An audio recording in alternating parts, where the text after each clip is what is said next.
kuna ndugu yangu kanipigia simu, anasema T.R. Msigwa,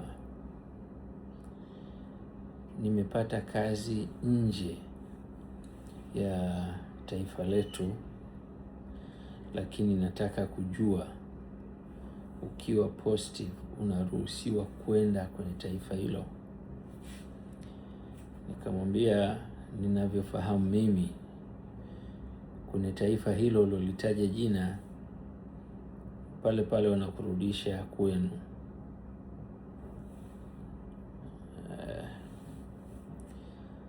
Akasikitika sana, akanambia najipanga kukutafuta ili unanisaidiaje kutoka hapa niweze kufika huko ninapotaka kwenda. Na ndugu zetu wengi wanatoka ndani ya taifa letu au mataifa ya Afrika kwa kwenda kutafuta maisha huko wanapokwenda kutafuta maisha, hasa Falme za Kiarabu, na si wa Swahili tu au Afrika tu. Kutoka nchi mbalimbali hata za Wahindi utakuta na wao wanatafuta maisha hapo, na wazungu nao wanatafuta. Kila mtu anajaribu bahati yake kutokana na mtazamo wake, lakini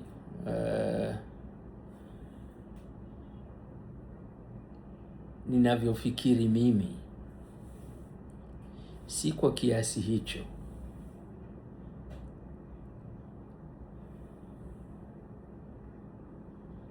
Ingelikuwa kwa kiwango kidogo mno, kwa sababu hakuna tusichokuwa nacho.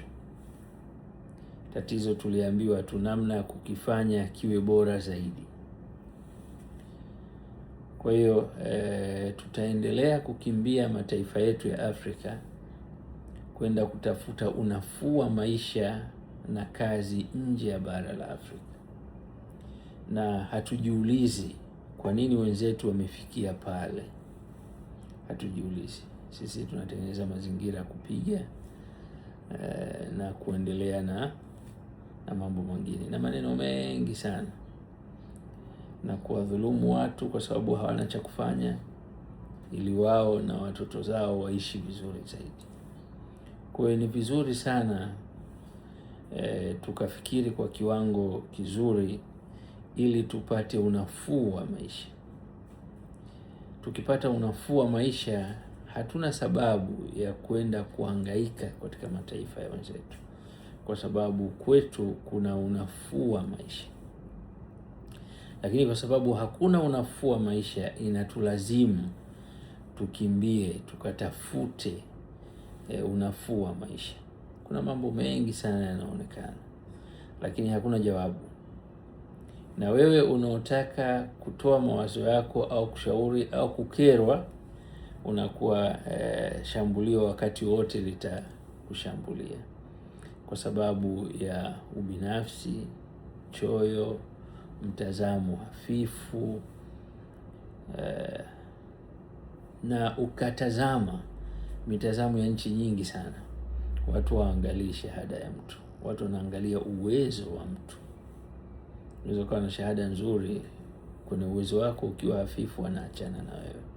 Kwa hiyo ni changamoto kubwa.